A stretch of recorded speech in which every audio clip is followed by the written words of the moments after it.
Undang yang lama lebih bagus dong kalau kayak begini sekarang ini. Nggak usah direvisi. Kalau gitu PPN-nya masih lebih ada kepastian hukum, tidak akan ada keadilan, ya kan? Bagaimana mau adil? Yang bisa bernego pasti kan yang asosiasi yang kuat. Orang rakyat kecil kan pasti tidak pasrah. Menjamin tax ratio akan naik. Makanya buruk. Jadi buruknya itu buruk bagi rakyat, buruk juga bagi pemerintah. Buruk bagi pemerintah. Ya. Dan tekanan bagi Menteri Keuangan. Tapi secara umum undang-undang seperti ini dalam perpajakan itu tidak lazim. Tidak lazim. Tidak. Di dunia ini nggak ada yang begini. Kita aja di Indonesia rasanya saya lama berkecimpung di badan perpajakan nggak ada itu undang-undang yang seperti ini. Oke. Itu yang saya katakan tadi dalam tanda kutip menghalalkan. Saya bilang ini sih bukan tax amnesty. Kalau tax amnesty itu buat objek pajak yang selama ini digelapkan, dikecilkan, dimunculkan. Ini crime amnesty kalau kayak begini kan sebetulnya gitu kan. Jadi yang menyembunyikan harta haramnya ini sekarang ini apa ya, pasal untuk mengelegalkan pencucian uang. Kalau 20 tahun yang lalu pasti saya dimarahin oleh beliau. Kalau sekarang beliau jauh lebih wise ya. Tapi beliau ngamuk-ngamuk ketika mendengar ada undang-undang pajak yang baru ya. Dia kasih saya WhatsApp dan WhatsApp-nya ngeri-ngeri sedap ya. Telah lahir undang-undang terburuk dan terjahat dalam sejarah Indonesia. Beliau adalah Fuad Bawazir. Assalamualaikum warahmatullahi wabarakatuh, Pak Fuad. Waalaikumsalam warahmatullahi wabarakatuh. Sehat Pak ya? Alhamdulillah. Alhamdulillah alamin. Jadi Bapak mau kelihatan sehat tuh kelihatan begini. Nah. Wah ini usia kita nggak beda jauh nih kalau lihat di sini, Pak. Pak Fuad, ini saya mau bacakan. Pak Fuad punya WA ke saya ini. Luar biasa, makanya tiba-tiba langsung saya tertarik undang Pak Fuad. Ini ada 2 WA ke saya. Telah lahir undang-undang terburuk dan terjahat dalam sejarah Indonesia. Bagian 1 dari 2 bagian. Bagian pertama ini bicara tentang PPN, pajak pertambahan nilai. Fokusnya. Yang kedua, lagi telah lahir undang-undang terburuk dan terjahat dalam sejarah Indonesia. Bagian 2 terakhir bicara tentang tax amnesty, tapi di sini bukan tax amnesty lagi, tapi crime amnesty. Silakan Pak, kenapa ya? Sekalian kita mengingatkan bahwa DPR, Dewan Perwakilan Rakyat, baru saja menyetujui undang-undang HPP. HPP itu apa Pak? Harmonisasi Peraturan Perpajakan. Harmonisasi Peraturan Perpajakan, bukan HIP. Silakan Pak. Kok tiba-tiba muncul 2 persoalan itu? Ya, Undang-Undang HPP malah sekarang udah ditandatangani oleh Presiden. Tanggal 29 Oktober kan. Oh jadi langsung berlaku ya? Untuk efektif berlakunya itu nanti mulai awal tahun. Gitu. Awal tahun depan ya. Undang-undang HPP ini tentu kok banyak sekali yang dimuat ya. Saya menfokus kepada yang berkaitan dengan 2 topik ini saja. Saya katakan terburuk itu berkaitan dengan pajak pertambahan nilai. Jadi undang-undang HPP itu memuat itu banyak topik. Mulai ada ketentuan perpajakan, pajak penghasilan, yang ada di dalamnya ada pajak pertambahan nilai, ada program pengungkapan sukarela, tax amnesty lah, ya kan? Jilid 2 yang dikenal tax amnesty jilid 2 ada. Ada pajak karbon dan cukai. Jadi sebetulnya begitulah banyak yang dimuat. Tapi saya mau fokus kepada pajak pertambahan nilai saja. Di undang-undang pajak pertambahan nilai itu. Tapi begini Pak. Untuk sobat era sekalian yang awam ya. Jadi pajak pertambahan nilai itu dijelaskan sedikit Pak. Pajak pertambahan nilai itu yang sekarang tarifnya 10% itu ditanggung oleh kita konsumen. Jadi kalau kita membeli barang, membeli apa yang itu merupakan objek pajak, rata-rata dari harga itu kita ditambahin 10%. Gitu. Jadi kalau 1 juta, 1.100.000. Iya. Kita yang harus membayar gitu. Makanya dikenal dengan istilah pajak tidak langsung yang ditanggung bukan oleh si penjual atau oleh produsen tapi oleh masyarakat, oleh konsumennya gitu kan. Nah, sebelum ada undang-undang HPP ini tegas-tegas sebetulnya di undang-undang itu misalnya disebutkan kalau sembako jelas ditegaskan tidak kena Jasa pendidikan tidak kena gitu kan, jasa kesehatan misalnya itu juga tidak terkena pajak pertambahan yang tarifnya 10% tadi gitu kan, itu nggak dikenakan. Kalau sekarang ini setelah disahkan berdasarkan peraturan yang ada sekarang, undang-undang yang baru, dia akan terkena.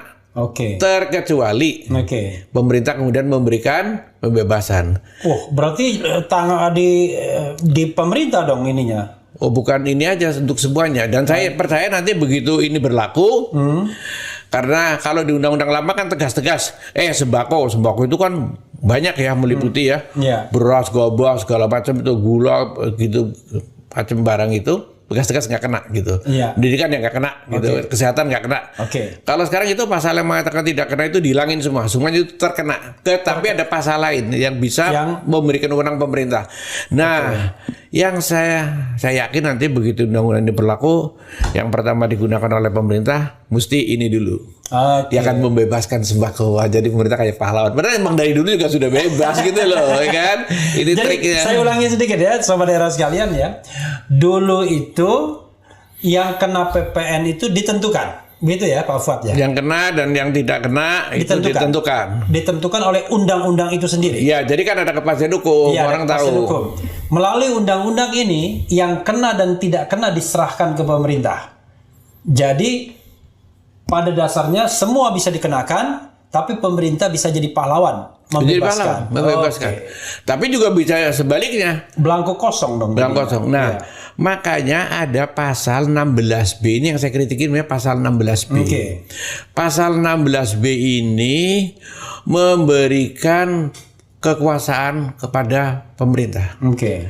Ya, tergantunglah pemerintah mau ngenain, tidak ngenain, yang mana gitu kan. Bisa dibacain Pak pasalnya kalau saya bacain aja 16B. Kalau memang ada saya bacain coba. Jadi sobat era sekalian 16B ayat 1. Ya seluruh ayat itulah. Tapi kan dibacain yang ayat 1 aja udah cukup lah. Ini kan bawahnya ngikut aja. Pajak terutang tidak dipungut sebagian atau seluruhnya atau dibebaskan dari pengenaan pajak baik untuk sementara waktu maupun selamanya. Kira-kira gitu ya. Iya. Jadi pokoknya intinya adalah ini tergantung pada pemerintah. Jadi dengan kata lain sebetulnya praktis dengan adanya pasal ini yang tidak memberikan kepastian hukum, karena undang-undang ini pun kasarnya tidak ada undang-undang PPN. Serahkan aja sama pasal 16B, itu urusan pemerintah. Gue mau kenain apa nggak kenain dah. Mau dikenain selamanya, ini saya kenain selamanya, ini saya kenain cuman sementara. Di situ kan bunyinya begitu, ya kan? Pajak terutang tidak dipungut sebagian, jadi semua dianggap terutang dulu. Tapi dia katakan pajak yang terutang tadi karena dianggap semua terutang bisa tidak dipungut sebagian atau seluruhnya atau dibebaskan dari pengenaan pajak baik untuk sementara waktu setahun 2 tahun atau selamanya. Gitu ya, untuk ini persyaratannya itu sebetulnya kualitatif, yang intinya tergantung pemerintah lah kalau saya membaca ini. Ya. Nah kalau orang kan kalau awam kan susah tuh baca undang-undangnya, tapi intinya adalah pokoknya semua itu bisa dikenakan PPN dan pemerintah yang akan menentukan mana yang mau dia kenakan, mana yang tidak. Wah itu jadi bisa, nanti pemerintah bisa jadi hero itu. Iya jadi hero, tapi juga ini kan berat sebetulnya. Karena dengan undang-undang ini kewenangan sebetulnya cek kosong ini udah diserahkan oleh DPR ke pemerintah. Makanya saya bilang saya ini dulu mengolah undang-undang perpajakan itu sampai 10 undang-undang. Ya. Saya pikir kok ya tega-teganya gitu loh, nyodorin yang praktis bisa kewenangan pengaturan seluruhnya praktis ya dari undang-undang itu sepenuhnya diminta cek kosong pemerintah. Tapi yang lebih heran lagi, saya kan udah DPR-nya kok ya mau-maunya gitu loh. Menyerahkan kewenangannya itu kepada pemerintah. Mau ngenain, yang lain tadi bilang mau selamanya ini dipilih-pilih pemerintah. Bahayanya begini, ini juga bisa berat buat Menteri Keuangan, juga bisa berat ini ujungnya itu. Karena di-push bisa kan Menteri Keuangannya. Akhirnya ini anggap aja ya potensi penerimaan itu saya perkirakan potensi 1.000 triliun. Maunya memang PPN. 1.000 triliun. Ya kan gini, kalau ngitungnya 17.000 triliun kira-kira PDB kita. Ya, kalau misalnya itu yang kena separohnya aja, yang subjek kepada PPN, ya 50-60% kan kira-kira bisa sampai katakanlah 10.000 triliun. Kalau pajaknya itu nanti tarifnya udah 11%, 12% seperti gitu kan? Kan kira-kira bisa 1.000 triliun paling. Kalau sekarang kan penerimaannya juga sudah di atas 500 triliun kan? 600 triliun penerimaannya dari ini kan. Nah, ini akan menjadi pasti akan jadi objek lobby, objek negosiasi. Minta dikenain sekian, nanti melalui jalur bisa jalur ini, jalur partai, jalur istana, jalur apa segala macam. Menteri Keuangan pasti stres itu kan.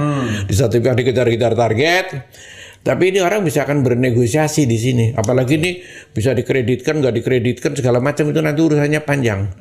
Jadi ini menjadi pasar negosiasi. Pengusaha besar bisa bernegosiasi meskipun was-was kan. Was-was ini nggak ada kepastian hukum nih, tapi dia harus bernego. Pengusaha-pengusaha besar ini asosiasinya. Ya kalau rakyat kecil kan pasrah aja kan, apa nasib aja gitu kan, tergantung nasib, nggak bisa dia berlobi-lobi gitu loh. Nah, ini menurut saya tidak mungkin memberikan keadilan undang-undang yang seperti ini. Karena itu. Sebelumnya saya perjelas dulu ya buat sobat era sekalian. Jadi Pak Fuad kelihatannya menguntungkan pemerintah, iya. Tapi yang kasihan Menteri Keuangannya. Karena dia akan dipush terhadap pajak-pajak ini. Karena kalau misalnya underperformance, you bego, kira-kira begitu. Orang potensi pajaknya besar sekali, ibaratnya Anda tinggal meraup, kok Anda nggak bisa. Tapi di sisi lain, taxpayer, wajib pajak, itu bisa bernegosiasi dengan kekuasaan, karena kekuasaan berpikir daripada nggak dapat uangnya. Kira-kira begitu Pak ya? Jadi dua sisi itu yang jadi masalah. Ini kan kewenangan sekarang sudah dialihkan ke tangan pemerintah kan.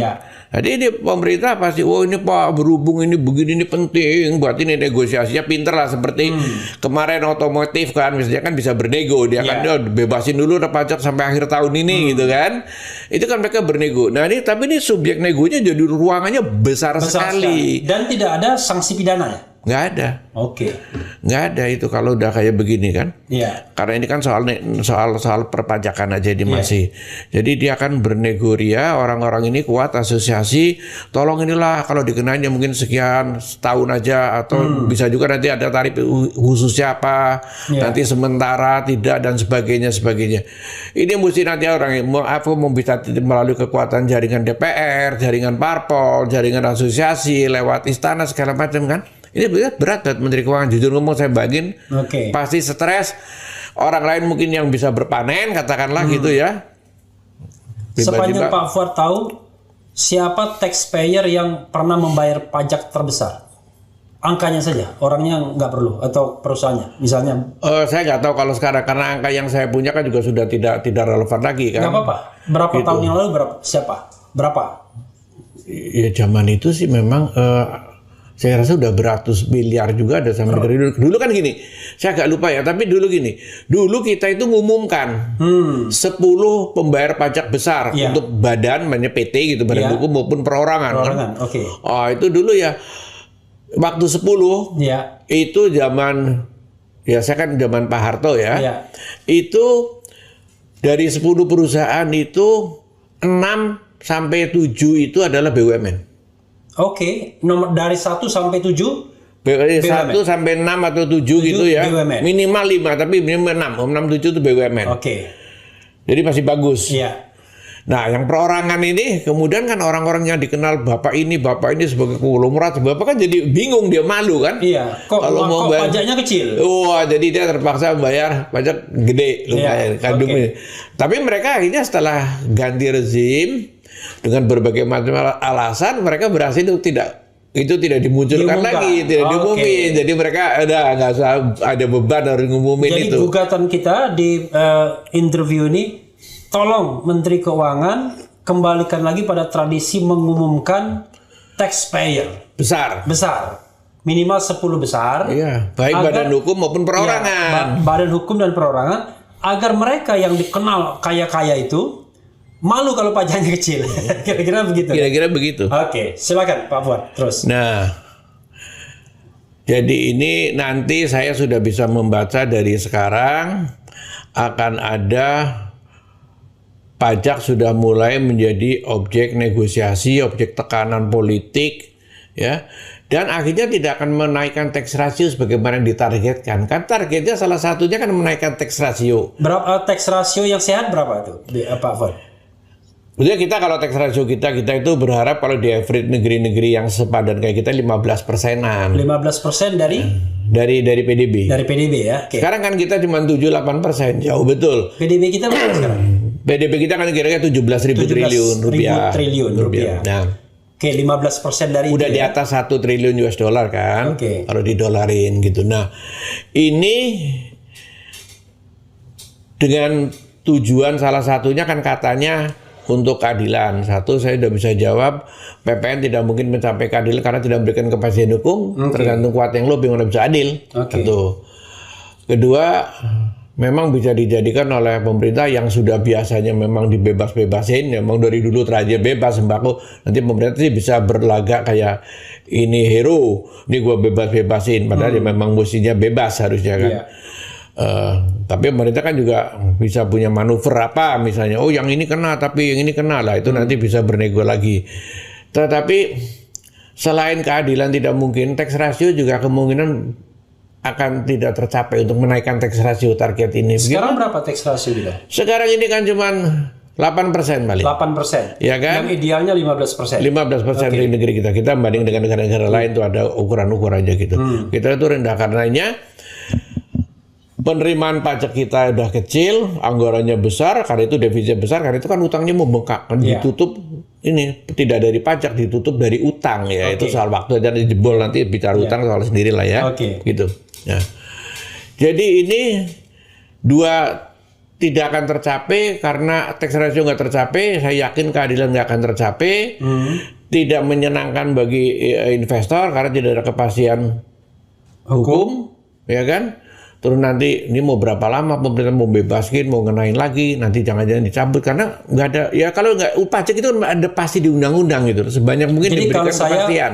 Pak Fuad, orang hukum tata negara ya, aturan seperti ini melanggar konstitusi harusnya. Iya. Karena kan pajak itu harus ditentukan di undang-undang. Iya. Jadi pengertian ditentukan di undang-undang itu itemnya. Iya, dia di undang-undang itu. Iya, bukan kewenangannya. Iya, betul. Karena kalau kewenangannya di konstitusi juga sudah ada. Sudah ada. Di undang-undang dasar kan jelas pajak dan semua pungutan yang bersifat memaksa. Karena kadang-kadang pajak tapi sengaja dipeleset. Oh ini bukan pajak, ini pungutan, ini retribusi tapi memaksa. Itu aja pajak ya kan ya. Karena itu tuh saya dulu yang rumuskan tuh sengaja ikut dalam pasal ini. Enggak, ini saya pengalaman, saya waktu ikut. Harus ditulis di undang-undang dasar. Pajak, oh nggak cukup pajak aja. Harus ditambah apa-apa. Pungutan yang bersifat memaksa. Karena saya tahu banyak pajak supaya tidak pakai undang-undang. Kalau pajak kan harus pakai undang-undang. Tapi ada pungutan di luar pajak. Iya, ini pungutan kan padahal itu hakikatnya pajak gitu kan, memaksa gitu. Jadi ditulis seperti itu. Jadi ya mesti ada ketentuan. Tapi kalau sekarang ini kan ini undang-undangnya kosong boleh dibilang. Ini kan praktis undang-undang kosong, cek kosong. Jadi kan di bawah undang-undang nanti kan keluarnya kan oleh PP kayak apa nanti pusat Menteri Keuangan kalau didelegasikan lagi ke Menteri Keuangan misalnya kita kan. Kita ibaratnya begini, kita nggak bisa membayangkan barang-barang apa yang bakal kena pajak, mana yang pajak, mana yang enggak. Pokoknya tergantung kebaikan pemerintah. Kan? Jadi, dan kuat-kuatan ini saja berargumentasi, lobby, ya kan. Makanya saya bilang saya belum pernah lihat ada undang-undang, saya bilang terburuk belum pernah ada undang-undang memberikan cek kosong seperti ini gitu loh. Mungkin padanan buruknya itu Perpu. Ya ini Perpu Corona kemarin. Iya, ini udah melumpuhkan undang-undang PPN ini praktis ini lumpuh oleh satu pasal 16B ini aja. Kewenangan diambil alih. Nah itu karena saya bilang ini undang-undang HPP kenapa diselipin seperti ini, ya kan? Ya mestinya undang-undang yang lama lebih bagus dong kalau kayak begini sekarang ini. Nggak usah direvisi kalau gitu PPN-nya masih lebih ada kepastian hukum, tidak akan ada keadilan, ya kan? Gitu. Bagaimana mau adil? Yang bisa bernego pasti kan yang asosiasi yang kuat, orang rakyat kecil kan pasti pasrah. Tidak menjamin tax ratio akan naik, gitu. Makanya buruk. Jadi buruknya itu buruk bagi rakyat, buruk juga bagi pemerintah sesungguhnya. Buruk bagi pemerintah. Ya. Dan tekanan bagi Menteri Keuangan. Oke, jadi buruk bagi rakyat, buruk bagi pemerintah, tekanan bagi Menteri Keuangan. Iya. Pertanyaannya adalah, kan leading sektornya kan Kementerian Keuangan. Iya, tapi Ketika membahas ini, mungkin dipikirnya ini, waduh ini kita kewenangan sekarang ini penuh, dia capek ngurusi kayak gini, ngurusi terus nanti semua orang yang akan dia ngantri di balik pintu, di balik layar, bernegosiasi yang seperti ini. dia mungkin mau shortcut kan, dia sekarang ada tekanan, kemudian shortcutnya ini adalah majak-majakin orang kira-kira. Iya, tapi memang ya ini istilahnya kalau buat mencari dana politik gampang ini. Oke. Undang-undang kayak begini kan? Iya. Ini udah gua bebasin 3 tahun. Ini bisa untuk injek kaki nih. Oh, Itu. kalau pas politis yang kurang bersahabat, kebetulan dia juga punya pengusaha, ada bisa dikerjain juga di undang-undang ini kan? Atau sebaliknya bisa dimanjain gitu loh. Terutama misalnya saya membayangkan perusahaan yang memproduksi barang tertentu dan leading di pasaran, katakanlah, ya kan? Iya. Kalau dia friend of penguasa, mungkin bisa dibebaskan dulu untuk sementara waktu, misalnya, bisa kan? Iya. Kan tergantung pemerintah. Ya. Argumentasi yang bersifat kualitatif kan gampang dibikin. Iya. Ya kan, oh ini begini, ada aja lah argumentasinya Untuk mendorong kan. ini, mendorong Iya, itu dan lain sebagainya. Tapi ya jadi benar-benar ketidakpastian hukum, pengusaha juga akan was-was sebetulnya meskipun dia punya ruang bernegosiasi, tapi kan jadi capek urusan gini, apalagi nanti kalau saingan. Intinya kan Pak Fuad, pengusaha yang baik, pengusaha yang membutuhkan kepastian hukum. Pengusaha yang buruk, pengusaha yang membutuhkan gray area. Gray area. Tapi secara umum undang-undang seperti ini dalam perpajakan itu tidak lazim. Tidak lazim. Tidak. Di dunia ini nggak ada yang ada. Kita aja di Indonesia rasanya saya lama berkecimpung di badan perpajakan nggak ada itu undang-undang yang seperti ini. Gitu. Nah, itu kenapa saya nilai sebagai terburuk ini. Gitu. Oke. Ini satu poin topik, ya. Oke. Ini Pak Fuad, sebelum kita bergerak pada topik lainnya, ini ya ada beberapa pertanyaan yang coba saya lihat di sini. Oke. Ini acak aja Pak ya, karena banyak sekali. Bang Refli, pelanggarannya di era ini baik Bang Refli, pelanggarannya di era ini baik pembunuhan, korupsi, dan pengemplang pajak dan lain-lain yang penanganannya terkesan dagelan diungkap kembali di pemerintahan yang baru apa bisa? Maksudnya kalau ada orang masalah pajak, ngemplang pajak, sudah dibebaskan di sini, ya katakanlah dulu ada yang namanya release and discharge misalnya, apakah bisa dipersoalkan lagi kalau ada pergantian kekuasaan? Ada juga yang menginginkan tolong dong diumumkan lagi 100 pembayar pajak terbesar. Wah, lebih bagus lagi tuh kalau 100. Kalau dulu 10, ini 100 itu ya. Lebih bagus itu kalau 100. Oke, silakan Pak Fuad, dua saja dari banyak yang ini saya bacakan. Ya, ini kan tergantung dari pemerintahan berikutnya, penguasa berikutnya. Saya tidak begitu paham soal hukum, tapi sekurang-kurangnya bisa menghentikan. Oke. Apakah itu kemudian bisa membatalkan? Ya tergantung. Seperti kita mungkin lebih bagus memasuki topik kedua sedikit banyak menjawab. Kalau kemudian di Mahkamah Konstitusi seperti dulu ya, ini saya kembali sekarang kepada saya terus ini mungkin secara nggak langsung menjawab. Apakah bisa retroaktif mundur kan itu pertanyaannya sebetulnya kan. Kalau pemerintah baru menghentikan kan jelas bisa gitu kan. Nah, dulu waktu awal tahun yang lalu 2020 ada pandemi kan. Pemerintah ya di seluruh dunia memang panik ada pandemi COVID gitu. Kemudian mengeluarkan Perpu, ingat ya? Perpu nomor 2. Perpu nomor 1. Nomor 1 2020 jadi Undang-Undang nomor 2. Undang-Undang nomor 2. Itu kan di situ ya banyak lah. Intinya praktis hak legislasi budgeting diambil alih pemerintah kan. Boleh defisit, melebihi 3% dan sebagainya. Sampai 2022. Iya, 3 tahun. Kalau nggak diperpanjang nanti. Nah, yang mengherankan saya waktu undang-undang itu terbit adalah adanya pasal 27. Ya, yang bilang ini pejabat-pejabat dalam rangka APBN pandemi ya, termasuk Menteri Keuangan segala macam itu pejabat berkaitan pelaksananya ini tidak bisa digugat secara perdata pidana maupun tun, dan keputusannya tidak boleh ditunkan. Iya. Dan dana itu bukan kerugian negara. Bukan kerugian negara. Iya. Itu saya rasa ini juga undang-undang luar biasa. Satu ya kita udah tahu melanggar konstitusi kan. Itu terburuk pertama itu. itu Bang. Ini undang-undang kalau ini saya bilang ini bukan buruk, ini jahat ini undang-undang ini kan kalau saya bilang ini. Kok bisa bikin undang-undang seperti ini gitu loh. Ini kan mendorong moral hazard orang untuk berbuat jahat, korupsi misalnya menyalahgunakan. Dan tidak akan apa-apa. Dia kan saya bebas dari nggak bisa ditun, ini bukan kerugian negara, putusan saya juga nggak bisa ditunkan kan, nggak bisa diperdata pidana. Ya ini mendorong orang dong untuk jadi nggak karu-karuan kan, jadi pemborosan segala macam. Udah.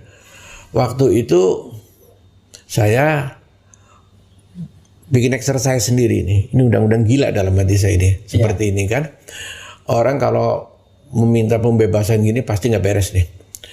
Alhamdulillah kan kemarin sama MK dikabulkan, gugat kan.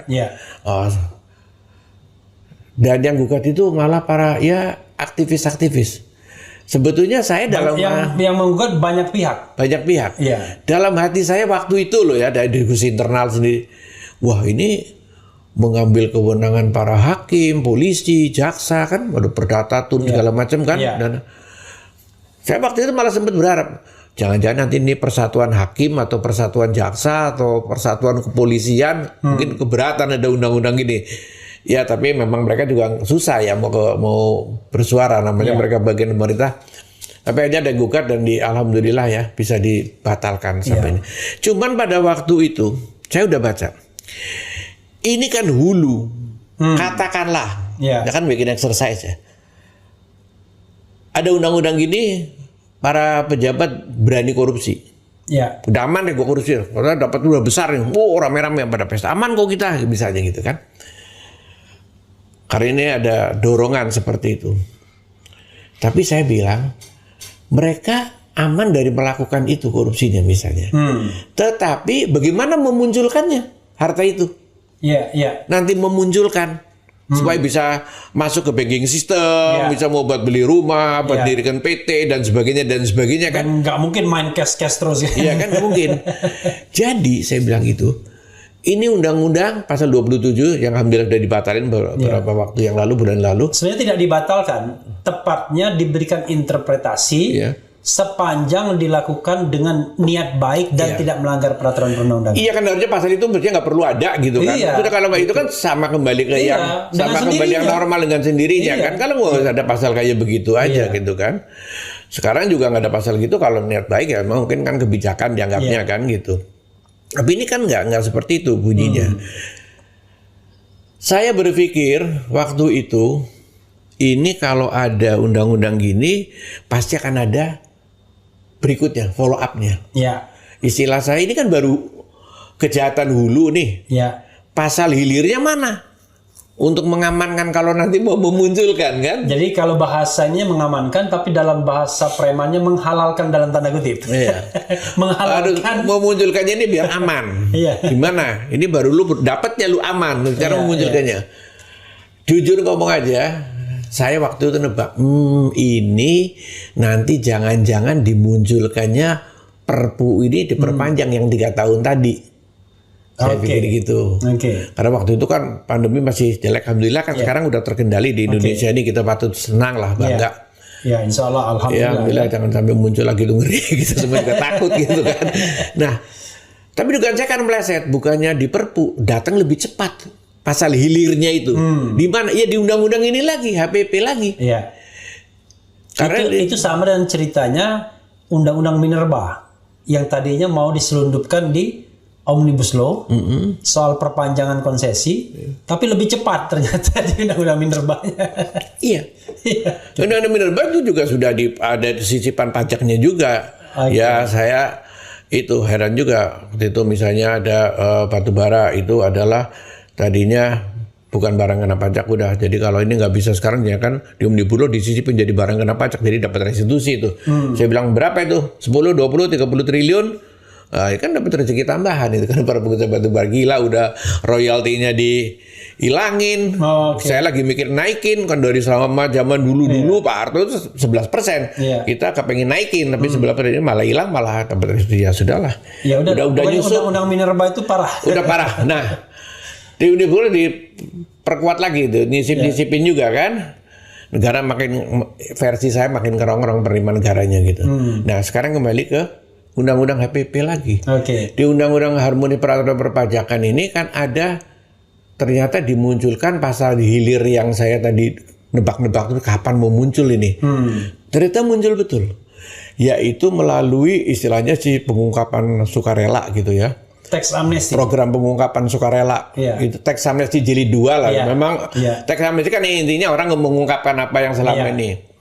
Tapi tax amnesty itu jiwanya itu adalah terhadap pengusaha itu biasalah terus terang aja besar kecil perorangan badan hukum suka ngecil-ngecilkan keuntungannya, labanya, pajaknya gitu. Hartanya. Ya, nah sekarang dia diungkapkan tax amnesty dia bayar pajak tarif khusus sudahlah selesai.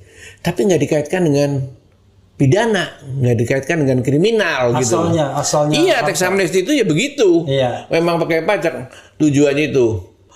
Orang ngecil-ngecilin selama ini sekarang diungkapin lah udah. Gitu. Nah, ternyata di sini di Undang-Undang HPP ini harmonisasi peraturan perpajakan muncul di bagian program tax amnesty jilid 2 itu ada di pasal 6, pasal 11 juga gitu ya. Intinya apa?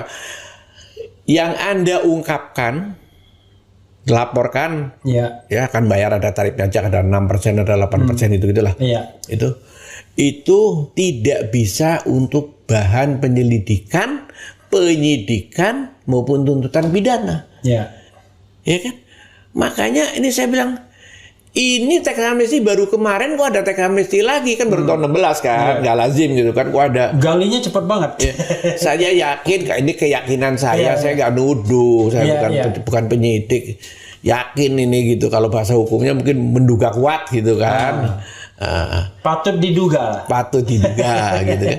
Ini mesti saya tidak percaya jujur ini ide dari Menteri Keuangan atau Dirjen Pajak saya nggak percaya nih. Ini mesti ada penelitian ini gimana cara memunculkan ini harta-harta ini bukan soal korupsi itu tapi ini kan masalahnya dengan mengatakan begini tidak ada pidana ini kan berlaku buat semuanya.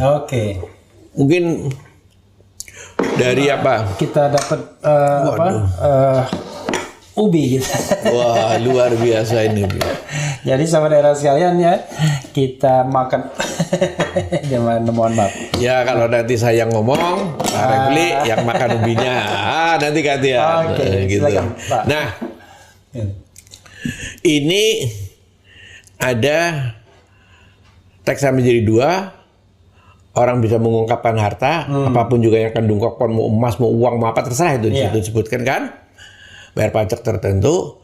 Ini yang mengungkapkan nanti bisa apa? Bisnis ilegal.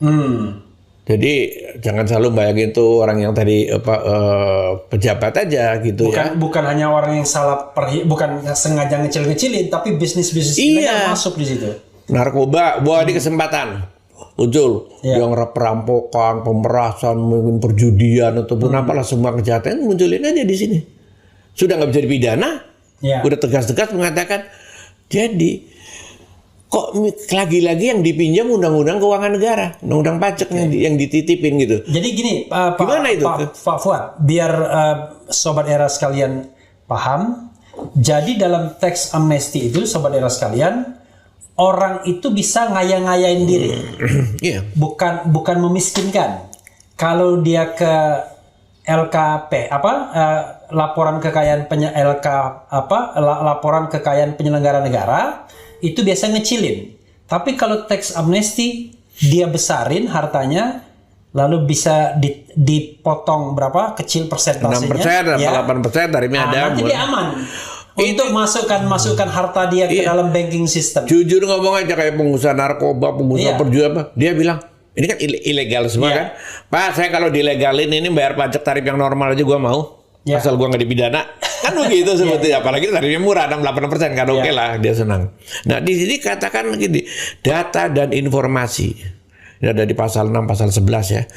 Yang bersumber dari surat pemberitahuan pengungkapan harta dan lampirannya tadi oleh si wajib pajak ya, yang diadministrasikan oleh Kementerian Keuangan atau pihak lain yang berkaitan dengan pelaksanaan undang-undang ini tidak dapat dijadikan sebagai dasar penyelidikan, penyidikan dan atau penuntutan pidana terhadap wajib pajak. Jadi intinya adalah kita declare, saya punya harta 100 miliar, udah menjam aja. Udah. Pokoknya penegak hukum nggak usah kotak-katik dananya dari mana, yang penting saya declare 100 miliar selesai, kan begitu? Saya bayar pajaknya dong. Iya, dengan mendapatkan rate khusus tadi kan? Iya. Jadi sudah mendapatkan rate khusus atau tarif khusus dan hartanya aman. Itu yang saya katakan tadi dalam tanda kutip menghalalkan. Menghalalkan. Saya bilang ini sih bukan tax amnesty, kalau tax amnesty itu buat objek pajak yang selama ini digelapkan, dikecilkan, dimunculkan. Ini crime amnesty kalau kayak begini kan sebetulnya gitu kan. Jadi yang menyembunyikan harta haramnya ini sekarang ini apa ya, pasal untuk mengelegalkan pencucian uang. Nah, ini titipnya pinter terus terang aja ke undang-undang pajak. Karena apa? Kalau misalnya ini saya bayangin sendiri, saya suka bikin exercise sendiri itu di rumah. Kalau ini mau membebaskan pidana dari pencucian uang melalui perubahan undang-undang pidana, pasti ahli-ahli hukum ribut. Ya kan? Dan nggak mungkin juga ada pasal begitu mengatakan dibebaskan dari tuntutan pidana. Nggak mungkin. Tapi jadi titipnya di sini. Jadi ahli-ahli hukum kayak mau perdata, mau pidana itu pada lengah. Nitipnya di undang-undang keuangan. Karena mereka nggak ribut. Nggak ngikuti, nggak tertarik. Sebaliknya, para ekonom juga nggak tertarik kecuali saya. Karena saya pernah menggeluti berbagai macam undang-undang perpajakan. Dan pernah jadi dirjen pajak juga. Orang lihat masalah ekonominya atau pajaknya atau target-target yang akan diundang, tapi orang ekonominya sendiri lengah terhadap pasal ini pidana, sementara ahli hukum juga tidak tertarik. Tapi seandainya ini kan sebenarnya ngebiri undang-undang pidana ini kan, kita undang-undang hukum pidana itu. Dengan interview ini ada meeting of mind ya kan? Ada orang hukum dan ada orang pajak. jadi ada potensi untuk crime amnesty. Saya bisa membayangkan harusnya kalau memang ada dugaan pelanggaran pidana, ya memang tidak menutup kemungkinan dijadikan bahan. Cuma nanti gini, Pak Fuad, ya sekalian kita diskusi. Pemerintah pasti ngomong atau DPR, kalau masih bisa diutak-atik, nggak mau dong mereka nanti declare. Gitu nanti bilangnya. Kan dulu kan begitu juga masalahnya. Mana mau mereka declare deklarasi harta kekayaannya kalau punya potensi untuk diutak-atik gitu pastinya. Ya, itu sama saja. Orang akan dibiarkan melakukan tindakan-tindakan ekonomi yang ilegal, ya termasuk narkoba, perjudian, apa segala pelacuran, apalah semuanya gitu. Nanti itu mematahkan undang-undang pidana apa segala macam, itu cukup pakai pasal satu ayat aja di undang-undang pajak atau keuangan, dibebasin dari itu hanya membayar. Sama aja bayar denda aja nih. Bayar aja nggak usah ini. Jadi, bayarnya dan tiap 5 tahun sekali akan ada tax amnesty. Nggak usah bayar pajak kalau gitu, bisa aja PNBP kalau begitu. Pengumuman bayarnya penerimaan negara bukan pajak, ini untuk bayar. Ini kan pemutihan. Pemutihan aset yang diperoleh dari faktor kejahatan. Tapi jiwa dari tax amnesty itu adalah bukan itu. Jiwa tax amnesty itu harta-harta bukan yang dari ilegal-ilegal seperti ini. Harta memang yang dari cuman penggelapan-penggelapan. Ya kan, dividen. Hartanya pendapatannya halal. Tapi ketika melaporkan dikecil-kecilin gitu. Itu kan sebenarnya misalnya tax amnesty jiwanya kan itu. Ini kan sekarang jadi pemutihan untuk pencucian uang kan ini sekarang. Pasal pencucian uang.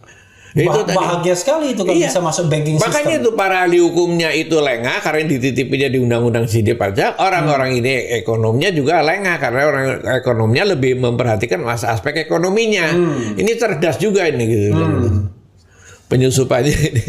Tapi memang ya Pak Fuad, saya perhatikan ya, selama masa pandemi ini itu banyak sekali memang undang-undang penyusupan begini by intention. Dan puncaknya itu ya di Omnibus Law itu. Misalnya saya temukan pasal mengenai SOF Sovereign Wealth Fund, itu mengatakan bahwa yang namanya uang ini adalah uang lembaga dan bukan kerugian negara.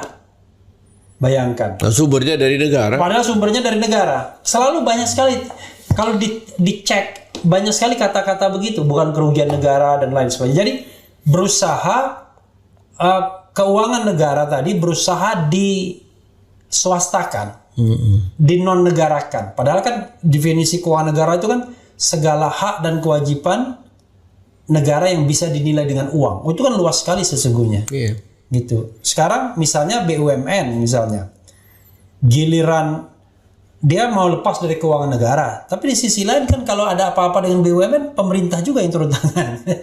Makanya saya kan bolak-balik udah bertahun-tahun saya bilang, kalau melaporkan utang negara yang sekarang 6.700 triliun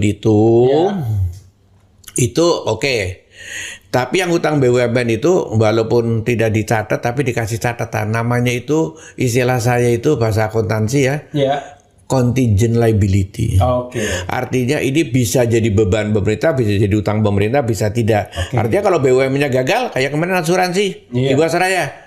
Ya kan nggak ada cara tentang pemerintah, tapi kan tiba-tiba pemerintah yang bayar utangnya si Jiwasraya ke situ Asabri, nanti kan dibayar lagi dari APBN kan, yang seperti itu. Makanya disebut contingent liability. Harusnya ada catatan. Ini yang berpotensi kalau gagal karena ini BUMN akhirnya jadi beban ke pemerintah juga. Jadi kalau lebih mau berani lagi mau dicatat sebagai utang pemerintah. Wah, mungkin meledak, takut sudah. Ya kan? Utang pemerintah 6.700 triliun itu yang memang langsung utang pemerintah. Utang BUMN? Iya, tergantung masuk, tapi jumlahnya tidak akan kalah begitu juga, besar juga. Kurang lebih sama ya? Iya, bisa besar karena tapi kan ada yang tidak usah kita hitung karena kalau perbankan kan memang lain ya kan, karena dana pihak ketiga. Dana pihak ketiga nitipin kan itu bukan karena banknya utang, memang orang narok secara akuntansi kan dianggap utang bank kepada itu tuh. Tapi yang utang di luar kan bisa itu disingkirkan dulu itu yang itu disingkirin gitu kan. Kalau dihitungkan seperti itu puluhan ribu tambahannya aja. Jadi itu disingkirin itu pun masih ribuan. Dan satu Garuda-nya 70. Ini Garuda 70 triliun. Garuda 70 triliun. Karya-karya itu juga. Kita juga gitu. Puluhan triliun juga. Iya semuanya, makanya besar juga. Utang-utang begitu besar juga lah ya kan. Mesti angkanya pasti akan 1.000 triliun juga gitu kan. Tapi itu potensi menjadi utang negara. Ada yang bilang ini gali lubang tutup jurang. Oh itu memang benar. Dulu kan istilahnya gali lubang, tutup lubang. Sekarang nggak bisa. Gali lubang, tutup jurang. Karena nggak bisa, gali lubangnya itu lebih dalam. Iya. Karena apa? Untuk membayar saja bunganya utang. Apalagi kalau utang yang jatuh tempo. Jadi pertama ada utang jatuh tempo. Pemerintah narik utang untuk membayar utang yang jatuh tempo, ya kan? Tapi juga bunganya, kan ada bunganya. Bunganya pun pakai ngutang lagi, makanya ya lubangnya tambah dalam. Jadi bayangkan, untuk bunganya saja perlu ngutang. Jadi utang itu belum bayar bunga pokoknya jangan-jangan. Iya, jadi ya terus terang aja kebijakan utangnya menurut textbook pun ini hati yang tidak sehat lah. Kalau cara kayak gini nggak sehat gitu kan, karena ya utang itu kami ya dulu itu jelas utang itu kami punya kriteria dan selama di pemerintahan Pak Harto dan saya ada di dalam ya tidak pernah ada utang yang dipakai buat urusan rutin. Utang itu dulu kita bisa jawab ini utang ini untuk ini proyek ini itu jelas akunnya sendiri, rekeningnya tuh masing-masing sendiri. Ya karena kita kan nggak ada utang surat utang negara SBN kan nggak ada dulu. Jadi utang cuman ke bilateral ataupun ke multilateral dari kayak Bank Dunia atau Bank Development. Itu hanya jelas proyeknya apa? Dari luar negeri aja. Luar negeri. Jadi tidak ada yang namanya jual-jual kupon macam-macam. Nggak ada. Dan itu karena itu bisa diperjualbelikan. Dan itu jelas untuk proyek apa? Misalnya untuk proyek membuat ini irigasi di sini. Harus akun sendiri. Dipakai untuk proyek itu. Jadi nggak bisa keluar dari proyek itu. Satu pun nggak ada. Mesti dipakai untuk ini. Karena itu kalau ditanya utangnya dipakai buat apa, kami dulu bisa jawab dengan jelas. Ini utang yang ini untuk ini, utang ini untuk ini. Masing-masing ada pimbronya masing-masing setiap utang. Karena utang itu jelas proyek pembangunan istilahnya gitu. Kalau sekarang ditanya blended. ngeblend. Sekarang ngeblend, tanya biar sudah nggak tahu campur. Mungkin THR juga termasuk bayar rutin segala macam, udah nggak jelas itu utang itu. Ya gimana kalau utangnya sudah nggak bisa dipertanggungjawabkan? Kalau menurut saya secara akuntansi harusnya utang itu jelas dipakai ini, pakai ini, pakai ini gitu loh. Ya, ini kan kalau dulu APBN kita itu agak lompat sedikit ya. APBN kita ini kan cenderung anggaran berimbang dulu kan. Zaman Pak Harto kayaknya defisitnya nggak besar ya kayaknya. Nggak, memang ada utang juga dulu. Tapi utangnya itu yang sampai sekarang pun itu utang yang lama dari mulai gabungannya itu ya. Gabungannya Indonesia mulai merdeka sampai sekarang yang sistem itu dipakai ya, multilateral bilateral tadi, pinjaman luar negeri istilahnya itu, sampai hari ini masih di bawah 1.000 triliun. Di bawah 1.000 triliun. Iya, membangun macam-macam itu dulu. Nah, sekarang 6.700. Yang lainnya itu kan karena ada ini utang kreasi baru yang namanya itu tadi SUN, SBN. Jadi sebenarnya utang peninggalan masa pemerintahan sampai siapa? Yang 1.000 itu? Yang 1.000 triliun itu? 1.000 triliun itu, utang itu baru naik setelah mulai SBY. SBY mulai Menteri Keuangannya Sri Mulyani. Jangan salah, dia megang. Jadi gini, dulu itu sebelum zaman Pak SBY, jadi bukan hanya zaman Pak Harto, Pak Habibie, diterusin Gus Dur, diterusin Ibu Megawati, masih belum mengenal ini utang-utang yang gila-gilaan kayak ini, belum dikenal. Dulu itu nggak dikenal. Adanya utang yang pasti untuk proyek, pinjaman luar negeri. Nggak ada yang namanya bilateral. Instrumen macam-macam ini. Itu dulu upaya itu sudah ada. Dari manuver-manuvernya pemain-pemain pasar uang ada juga.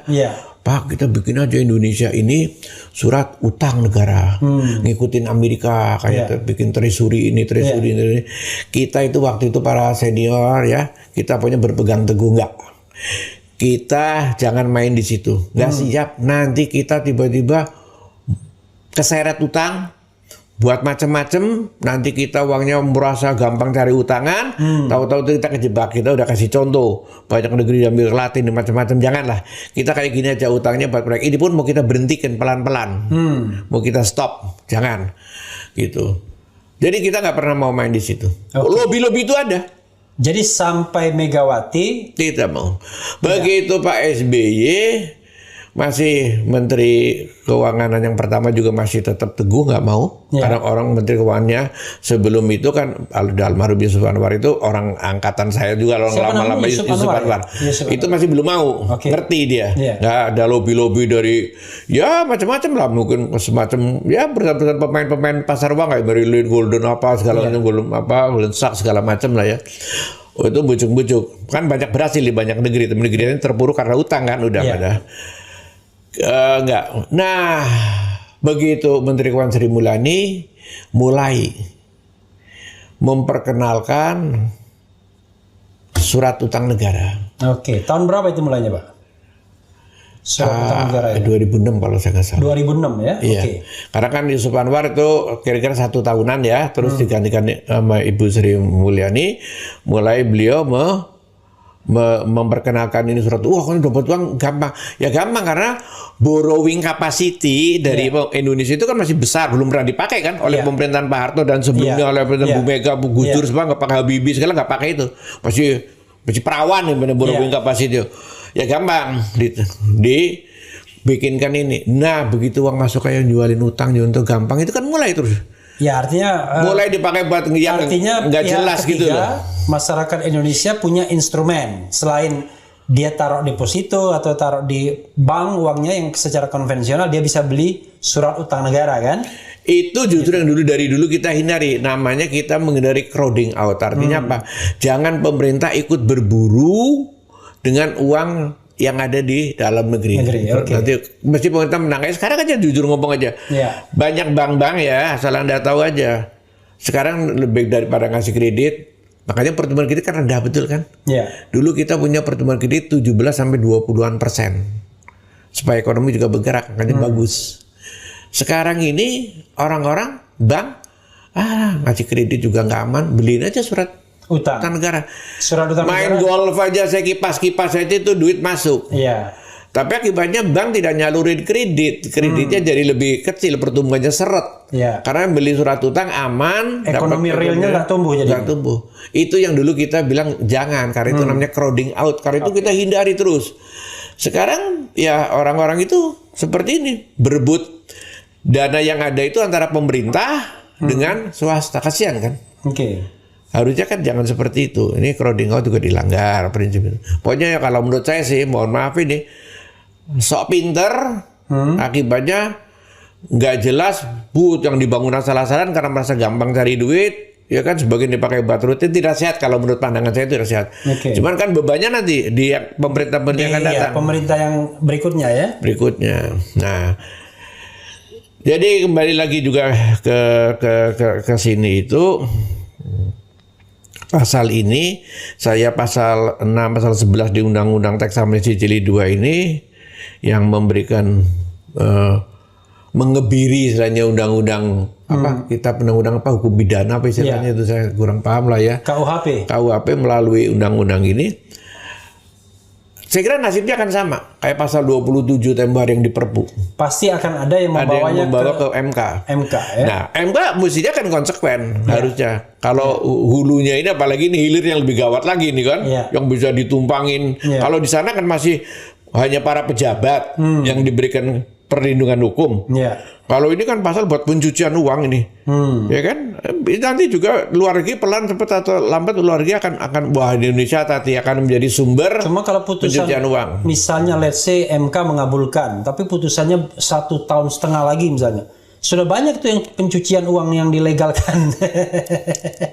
Ya, tinggal MK-nya berlaku surut atau berlaku sudah ditetapkan. Sudah banyak yang ini dulu, yang udah dapat tidak boleh diganggu kan? Iya, juga. Itu seperti undang-undang minerba kan, yang kemarin katanya perpanjangan otomatis sama MK kan dibatalkan tuh, harus tetap menggunakan ya mekanisme.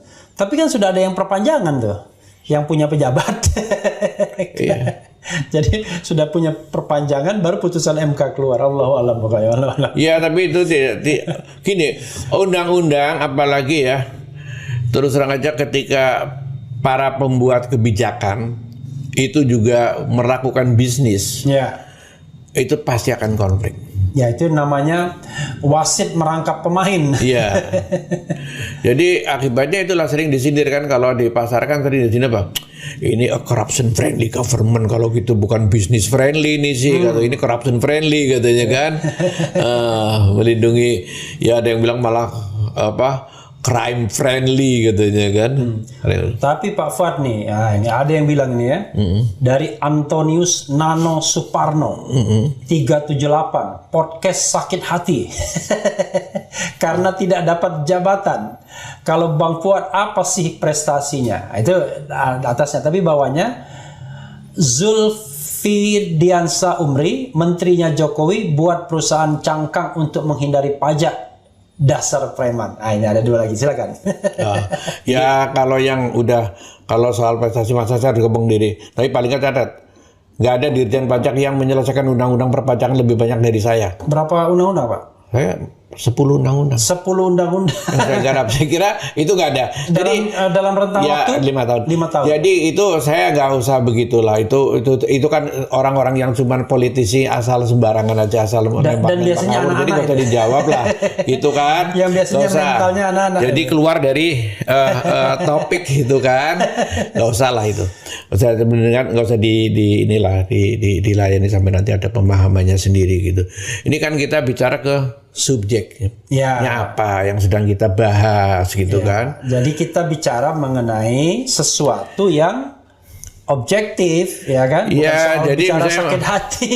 Ini dapat apa namanya di warung ini itu segala macam gitu kan, udah nggak inilah. Nggak usah ditanggapi ya, yang kelas-kelas kayak gitu nggak usah ditanggapi.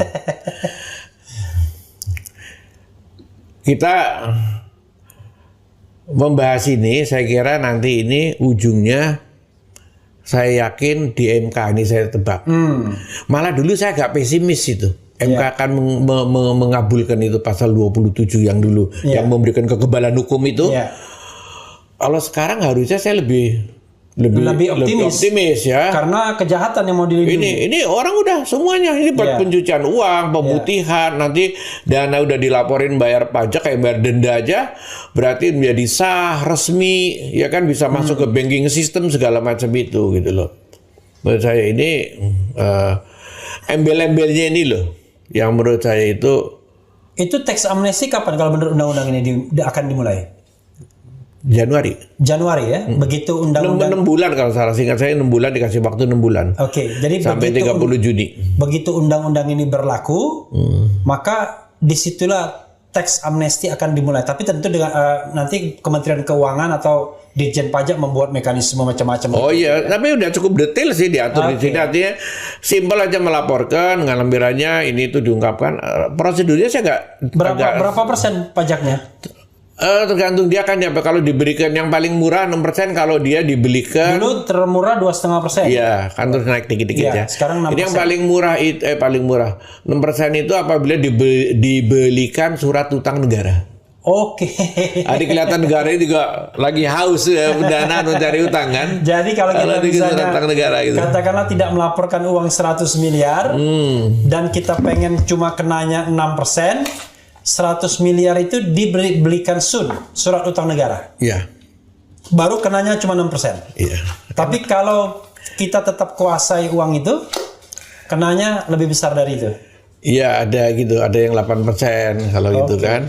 Terus kalau uangnya dilaporkan tapi masih di luar negeri, entah karena satu dan lain hal. Saya mau melaporkan dananya saya masih di luar negeri, saya kena 11%. Oke, lebih gitu gede nanti, lagi. karena masukinnya mungkin kapan-kapan aja gitu kan. Nah, bisa seperti tapi sudah aman yang penting. Yang penting sudah aman. Gitu. Karena ini ada ketentuannya. Kalau mau bayar murah, begitu ya, ini ada pokoknya pasal-pasalnya itu. Tapi intinya, tapi itu juga memberikan kesan kayaknya pemerintah itu kayak lagi butuh banget duit gitu kan. Dan memang faktanya Iya. Ini kan tarif 6% ya, 6% atas harta bersih yang berada di dalam wilayah NKRI dengan ketentuan diinvestasikan pada, ini yang 6% ini ya, kegiatan usaha sektor pengolahan sumber daya alam. Ya. Pengelolaan sumber daya alam. Iya, kita udah tahu itu apa saja kan. Atau sektor energi terbarukan. Energi terbarukan. Ya, itu. Atau dibelikan surat berharga negara. Gitu. Loh, kalau sumber daya alam itu berarti penambang itu dia declare uangnya yang bertriliun-triliun itu dapat 6% cuma. Iya, kalau itu harganya di putihan, tapi saya bilang saya akan belikan surat utang negara atau saya akan investasikan di tambang, ya berdaya alam kan, ataupun berenergi terbarukan, ya saya cuma kena 6%. Nah, kalau nggak ditaruh di dua tempat ini bagaimana? Oh, kalau lu nggak taruh di dua tempat itu 8%. 8%. Gitu. Yang dananya di dalam negeri. Iya. Kalau di luar negeri 11%. Kalau di luar negeri 6% juga atas harta yang berada di luar wilayah kesatuan negara ini ya, dengan ketentuan nanti dialihkan ke dalam negeri dan diinvestasikan pada sama tadi sumber alam atau surat berharga negara. Jadi tetap akan 6%, tapi masih di luar negeri dilaporin. Tapi ada rencana dikasih waktu berapa bulan harus masuk gitulah ya. Lebih bikin perjanjian. Kalau enggak nanti kena tambahan, kena tambah 3,5% atau persen apa gitu kan, gitu. Dan sebaliknya begitu, bisa 8% ya, yang berada di luar wilayah NKRI dengan ketentuan dialihkan ke dalam negara kesatuan Indonesia, tapi tidak diinvestasikan pada sektor sumber alam, tidak pada surat berharga, itu 8%. Gitu. Atau bisa saja 11%. Yang berada di luar wilayah negara kesatuan Republik Indonesia tidak dialihkan ke dalam wilayah Indonesia. Jadi cuma saya punya uang di Hongkong, declare ini saya dikasih 11%. 11%. Ya kan mungkin juga pengusaha narkoba duitnya masih di luar negeri, nggak mau buru-buru ya bayar 11% juga nggak apa-apa. Tapi begini, kan, waktu bisa dimasukin misalnya gitu kan. Pada teks amnesti pertama itu kan klaimnya adalah agar dana masuk repatriasi dana masuk. Tapi ternyata itu totally incorrect. Ternyata tidak, dana-dana dari luar negeri itu mereka nggak mau juga alihkan ke dalam negeri. Iya. Dulu kan estimasinya harapannya pemerintah ya, karena memang pernah apalagi ya dibilang ada 11.000 di kantong kanan kantong kiri. Nyatanya kan masuk ke dalam kantong, ya aja yang masuk belum lagi di kantong lain. Yang masuk kecil lah intinya kan. Gitu aja ditargetkan orang di 1.000 udah 1.000 triliun aja yang masuk gitu. Nyatanya juga ya sudahlah. Itu yang lalu kan juga tidak. Malah yang stres waktu itu para pensiunan. Pensiunan itu mungkin waktu ngisi SPT pajaknya nggak korek kan. Waduh, lah saya punya rumah yang ini, tanah yang warisan dulu padahal udah dari bahala, tapi kan pada panik. Aduh gimana ini gimana ini kan gitu. Malah 2016 teks. Iya, sekarang 2021, 2022 ya 6 tahun, 5 tahun, 6 tahun. Iya, ini ada ya kan, tapi itu tadi embel-embelnya itu loh. Jadi benteng pengamanan pendananya itu tidak sesuai dengan jiwa asli maksudnya teks amnesti. Ini lebih banyak dibaca pemutihan, pencucian uang. Ya, begini, kalau kita misalnya mau menganalisis ya, walaupun ini nggak benar, salah satu kegagalan repatriasi kemarin adalah karena tidak ada jaminan bahwa dana mereka tidak diutak-atik. Makanya mereka mikir, wah, nanti kita declare, lalu kita bayar, dananya kita tarik ke dalam negeri, tapi nggak ada jaminan, nggak dikutak-atik. Karena kemarin itu kan ada dimension kan, kejahatan narkoba, kejahatan apa kan nggak boleh kan. Waktu di teks amnesti pertama itu kalau nggak salah ada mentioning untuk kejahatan tertentu. Jadi bukan pelaku kejahatan, sehingga mereka males masuknya. Nah sekarang biar mereka tertarik, ya kan, biar kita menjadi negara surga bagi kejahatan. Sekarang udah disebut begitu, kita ini surga aja ini. Kalau kayak gini, kita ini surganya buat kejahatan. Ini kan seperti kita menyerah atau tunduk kepada hal-hal seperti ini. Nggak boleh. Seolah-olah pokoknya yang penting kita dapat uang, dari tekanan fiskal kita bisa relief sedikit, bebas sedikit, walaupun uang-uang yang masuk uang nggak halal. Masih mending. Sebetulnya dulu zaman Pak Harto itu juga tahun ada makan ubi, Pak, ya? Ada pengampunan pajak juga tahun 84. Ada juga dulu pengampunan pajak yang melaporkan data, tapi nggak ada kaitan bicara pembebasan pidana itu segala macam gitu kan, dulu tahun 84 gitu. Dulu apa istilahnya ya? Sunset. Nah, itu lain lagi, itu udah kemari kan. Sunset, itu policy, ya itu sejenis seperti itu juga gitu loh. Tapi kalau terlalu sering dan terlalu banyak seperti itu, nanti orang nunggu aja. Iya.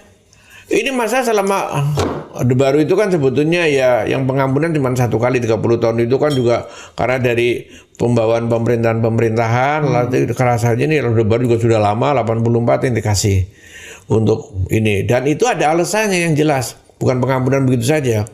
Karena apa, waktu itu jangan lupa kenapa 84, karena ada pengalihan dari sistem pajaknya official assessment. Semua orang itu pajaknya ditetapkan oleh pemerintah. Sekian, kamu sekian, pemerintah yang tetepin. Belum pernah diberikan yang namanya self assessment. Self assessment itu artinya si wajib pajak mengungkapkan sendiri. Ini loh objek pajak saya ini gitu. Belum pernah diberikan. Itu konsekuensi logis mau tidak mau. Dari official assessment pada tahun 83 pemerintah bikin undang-undang perpajakan menjadi self assessment, silakan Anda melaporkan diri di SPT pajak Anda, berlaku mulai tahun 84. Nah, kan orang-orang ini kan jadi bingung, aduh, saya ditetapin dulu ada pajak sekian. Begini-begini. Sekarang tiba-tiba ngisi sendiri. Saya gimana? Nah, pemerintah tahu ini orang kan banyak yang menyembunyikan, mungkin yang orang pajak kantor pajak ini dulu netepin terlalu kecil atau terlalu rendah segala macam kan. Ya udahlah dikasih pengampunan dah. Kamu laporkan aja. Yang sebenarnya karena kamu sekarang melaporkan sendiri. Nah, itu konsekuensi logis dari perubahan undang-undang, perubahan sistem itu tahun 84 teks amnestinya itu. Nah, kemudian habis itu diikuti dengan sebagai bagian dari ini diikuti dengan udah deposito. Karena pemerintah punya rencana juga selain itu tadi ya karena perubahan undang-undang diikuti pemerintah ingin memperkuat banking system. Dulu direportkan ada banyak dana-dana tidur di masyarakat. Orang pada nggak mau ke bank. Udah dibikin silakan mendepositokan uangmu. Kantor pajak tidak akan mengusut asal usul uang kamu tuh. Buah meledak perbankan itu. Karena ada kebijakan ini. Pokoknya orang store semua uang. Wah keluar uang udah dibawa bantal istilahnya apa? Uang tidur. Yang tadi mungkin disembunyikan dalam bentuk emas segala macam. Masuk ke banking. Banking terus langsung jadi tumbuh, memang jadi dana tersedia untuk dipinjamkan ke masyarakat yang mau investasi mau banyak di bank. Nah itu kan masih sehat. Orang berbondong-bondong terus mendepositokan uang kan, menghidupkan perbankan monetary system. Uang benar sebenarnya. Iya itu real karena masuk ke bank, diterima oleh bank kan, gitu. Kalau yang kemarin kan juga, yang teks amnesti kemarin itu kan juga belum tentu, walaupun dilaporkan kan belum tentu semuanya itu sebetulnya real karena udah dipercayakan lah. Ada yang ngecilin, tapi ada juga yang gedein. Karena kalau dia gedein nanti, kalau dia dapat uang-uang yang nggak karu-karuan itu, belakangan udah aman. Karena profilingnya sudah gede.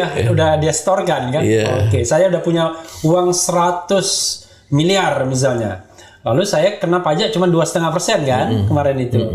Saya udah membayangkan tuh kalau saya punya proyek-proyek gelap-gelap gitu, kira-kira saya profiling saya sudah kena itu, sudah 100 miliar harta saya. Walaupun de facto harta saya barangkali baru 10 miliar, misalnya 20 miliar gitu-gitu. Oke.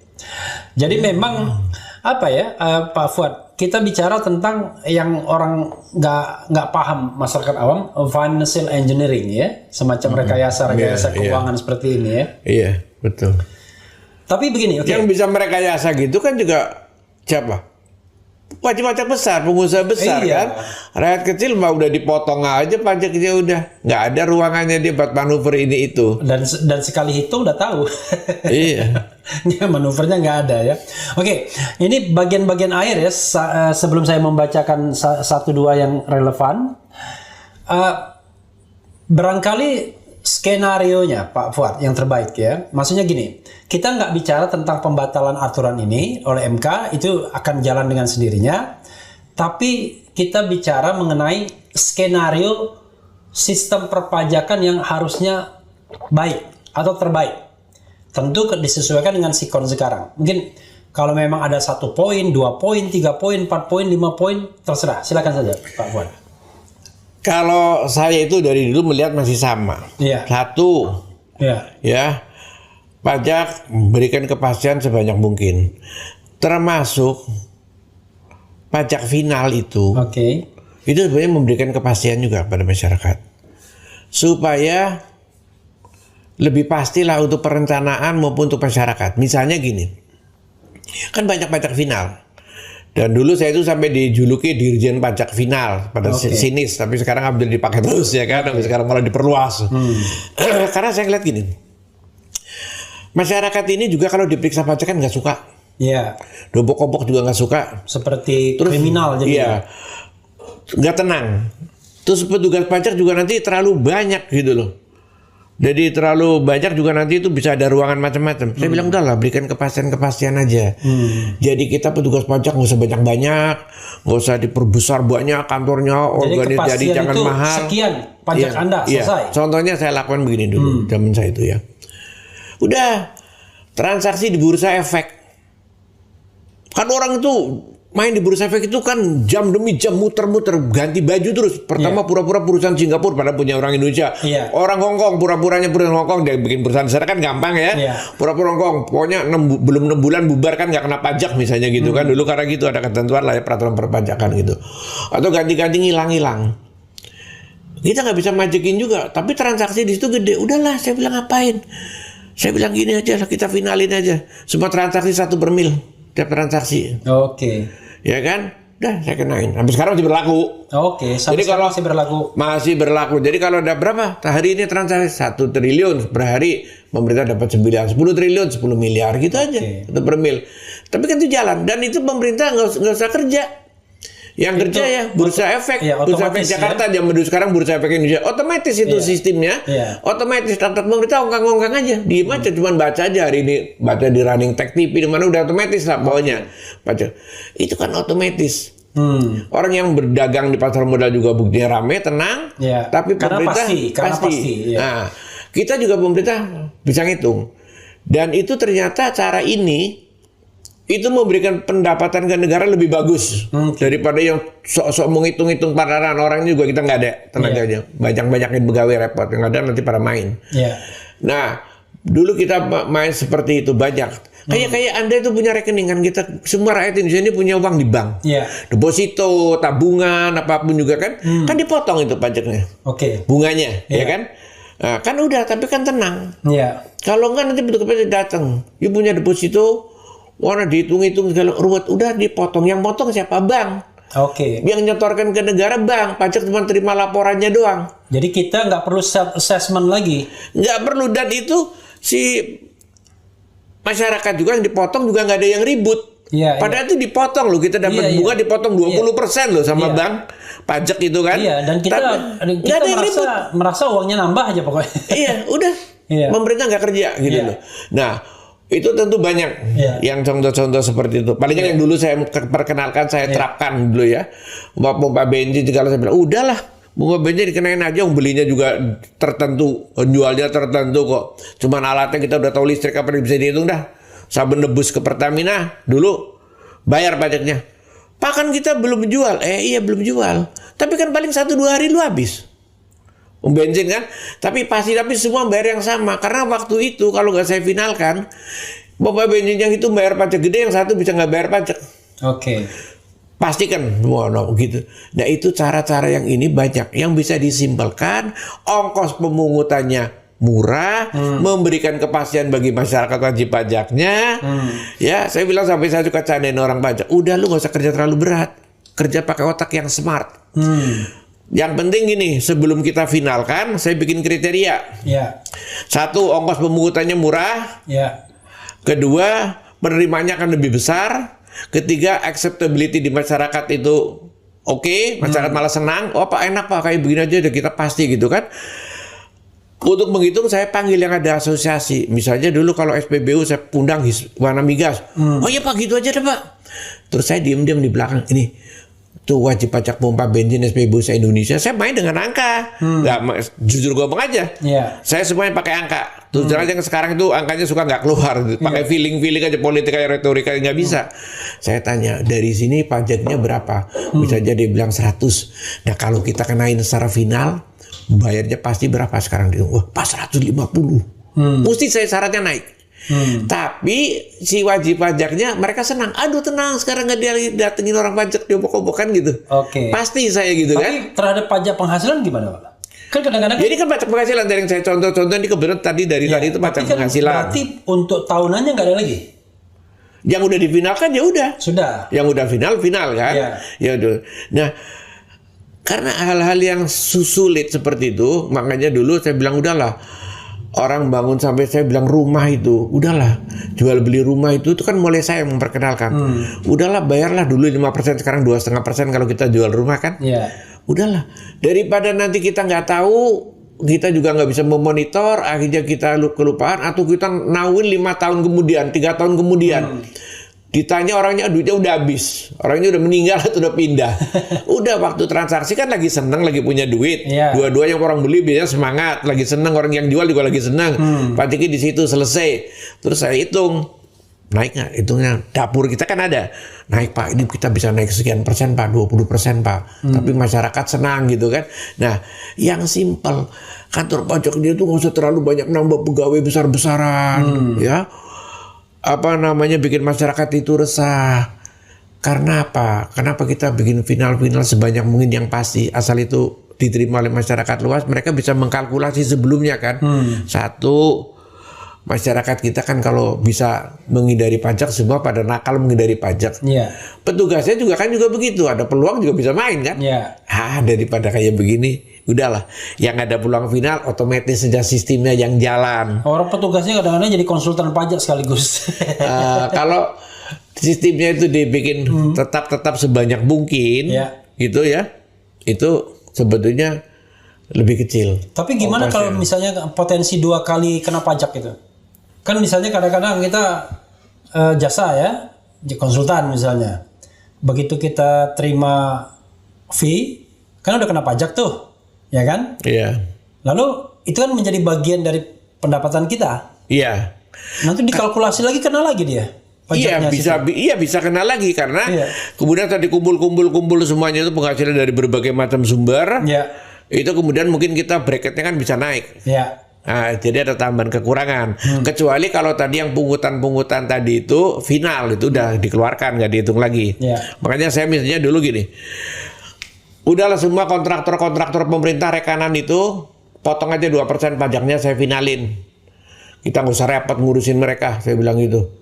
Ya kan, dulu saya gituin aja, lebih.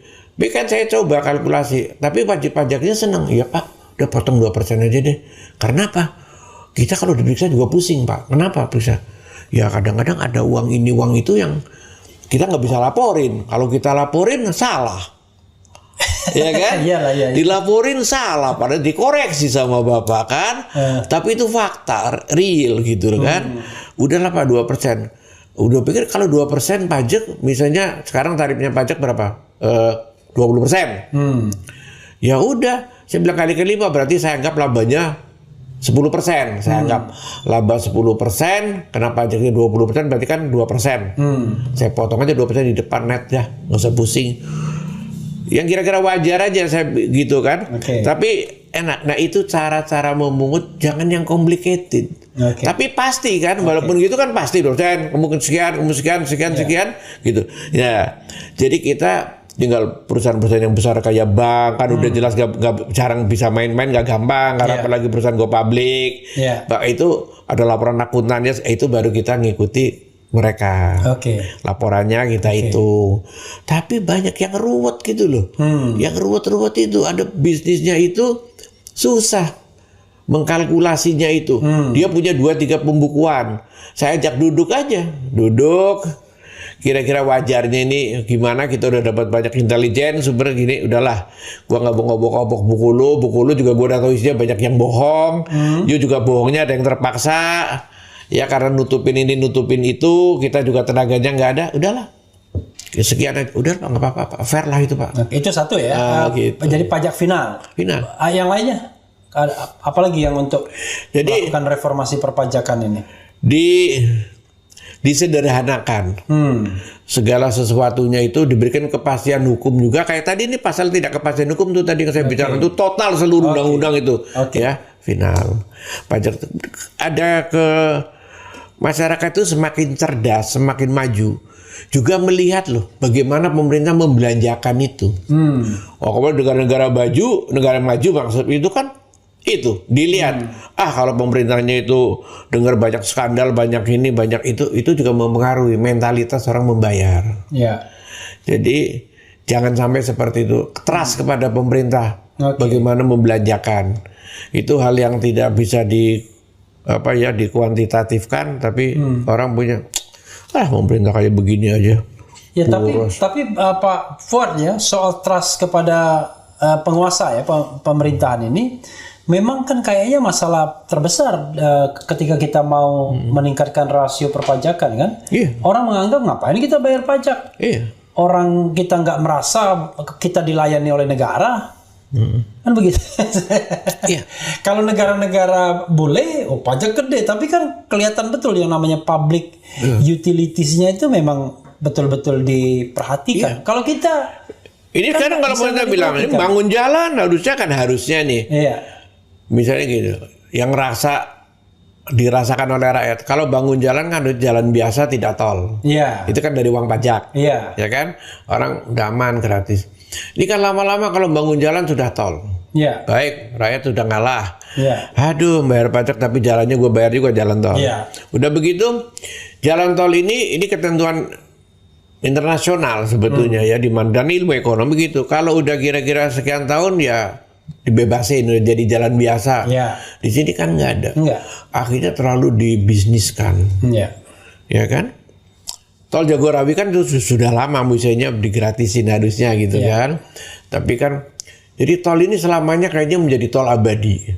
Akhirnya jalan umum yang bisa dinikmati rakyat gratis, yang itu harusnya menjadi kewajiban pemerintah, semakin terdesak. Jalan barunya tol terus-terusan gitu kan. Lama-lama kita terperangkap tol dan ternyata jalannya macet juga. Iya, nah saya biasanya menghibur, udah biarin bikin tol daripada nggak ada. Saya suka menghibur aja gitu.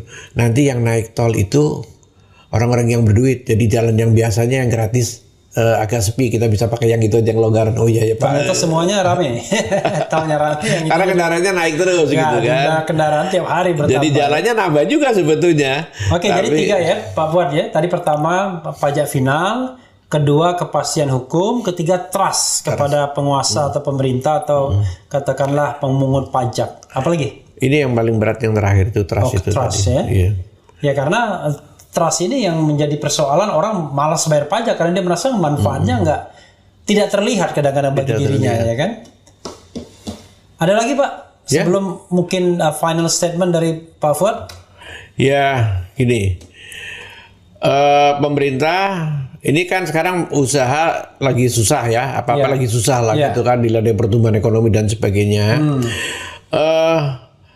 Harus mampu juga mengendalikan pengeluaran. Ya. Jangan setiap kali pengeluarannya kurang terus nguber utang, ya, dan nguber pajak. Ya. Orang lagi pada stres ini. Oke. Jangan. Pengeluaran yang nggak penting-penting itu terlalu banyak di kita itu namanya. Jadi saya mau mengatakan bahwa urusan spendingnya itu dikendalikan. Jujur aja, apa sih misalnya urgensinya pindah ibu kota sekarang ini kan nggak ada. 500 ya kan? triliun lagi. Ya Allah, ini duit lagi nggak ada, lagi udah babak belur misalnya gitu udah. Jangan itu nanti buat alasan nambahin utang, buat nguber pajak kasihan. Contoh lagi kereta cepat tuh, saya tuh tegas saja. Jakarta Bandung. Kalau kereta Bandung, kalau saya cut loss, udah tutup, bubarin. Lu nanggung pemegang sahamnya berapa? Dari China berapa? 60 ya. Udah tanggung jawab lu 60%, 40% kita dari pihak Indonesia kan 40. Udah rugi. Lu pada ceroboh, pada brengsek semuanya kasarnya kan begitu. Pada nggak karu-karuan, bikin anggaran bikin visibility studi kacau. Apalagi sebelum udah peringatin kan. Udah rugi. Lu kenapa? Udahlah. Rugi itu katlos itu ya sudah, anggap aja itu pelajaran. Daripada kalau you teruskan, satu ngorong-ngorong APBN lagi, ya rugi itu akan nambah dari situ. Bukan cuma itu, udah jadi nanti bakal jadi masalah. Hakul yakin nanti akan jadi bayar ketelanjur, jadi bebannya APBN pemerintah berikutnya lagi untuk operasional yang nggak cukup, buru-buru buat bayar bunga dan pokok utangnya. Udah berkepanjangan, jadi penyakit yang berkepanjangan. Dan sekarang untuk ibu kota baru, mumpung belum banyak cut loss. Cut loss, anggap saja tunda lah, biar nggak ada yang losing fish, tunda dulu sekarang. Nah, banyak hal-hal yang seperti ini. Di samping pengeluaran ini juga mesti dikendalikan. Kendalikan, ya kan? Dan kalau ada kritik masyarakat, ini sekarang misalnya kan, yang bikin peraturan, yang pada bisnis, yang bikin peraturan sekarang yang penguasanya, yang doing bisnis kayak sekarang lagi ribut-ribut kayak begitu kan. PCR ya? Ya PCR, ada lagi, ada Pandora Paper.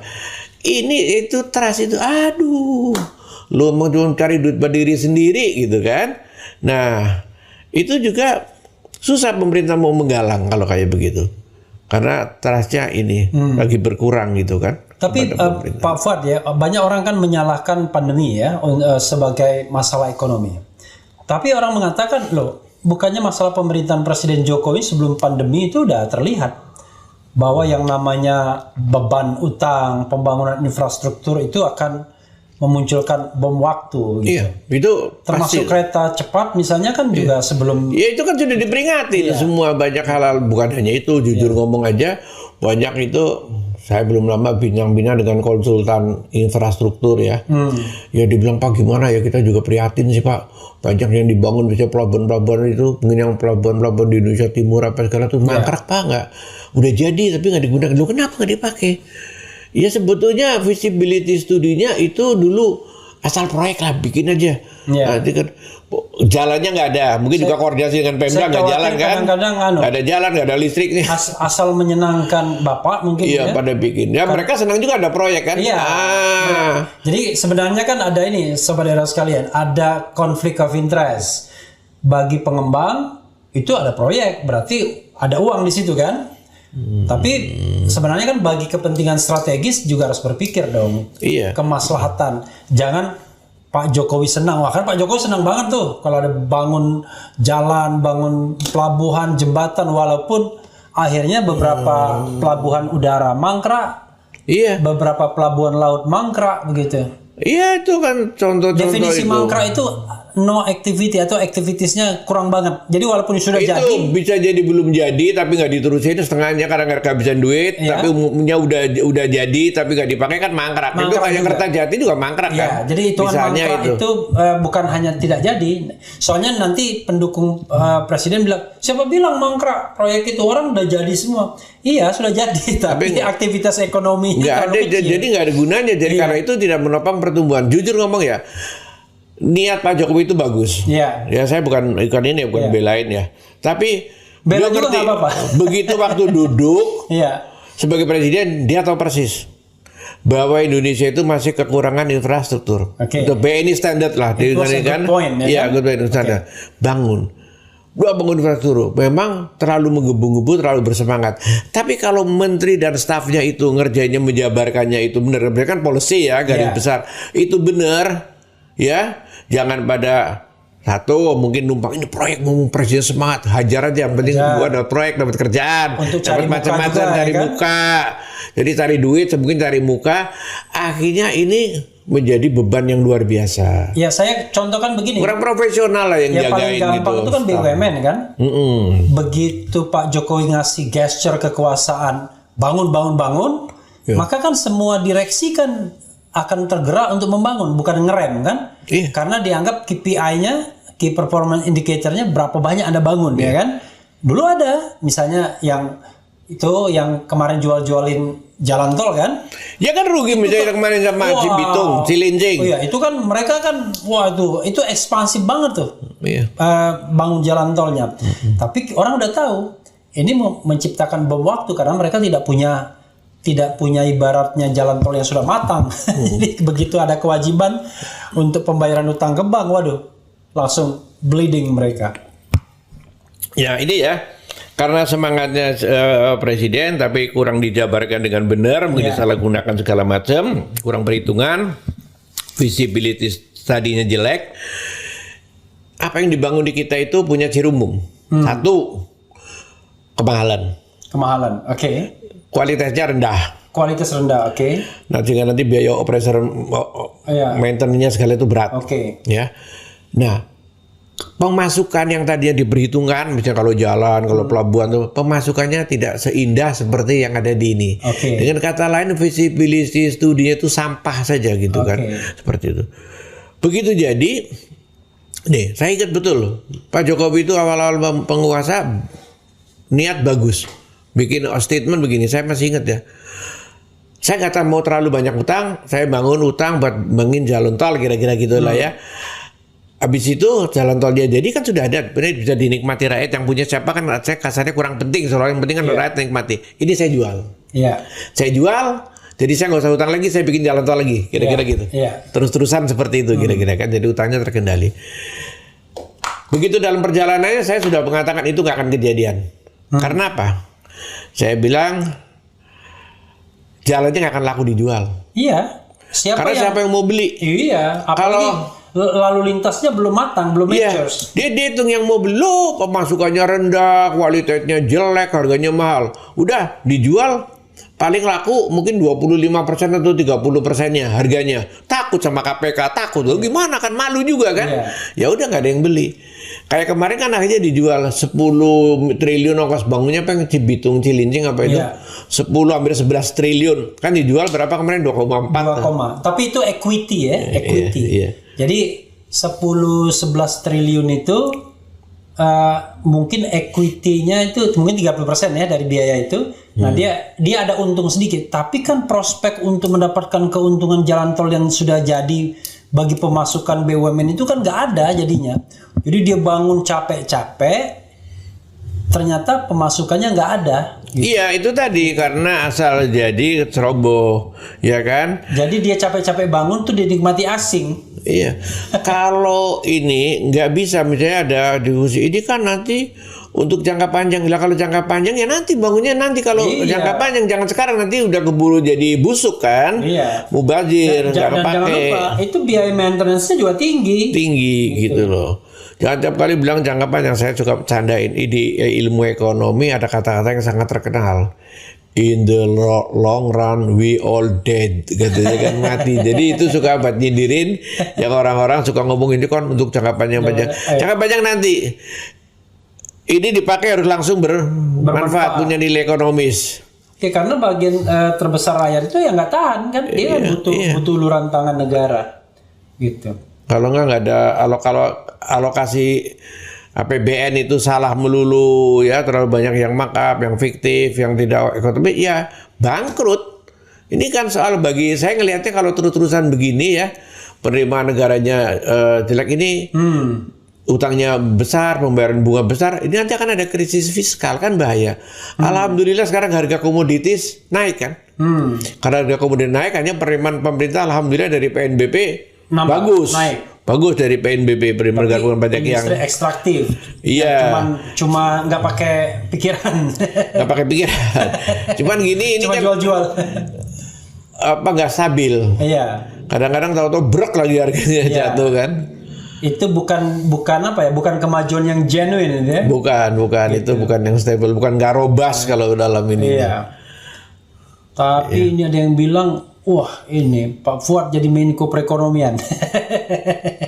Enggak lah, saya mau kasih masukan saja yang penting. Pak Fuad, sebelum kita selesaikan, Pak Fuad, last statement ke sobat RH sekalian.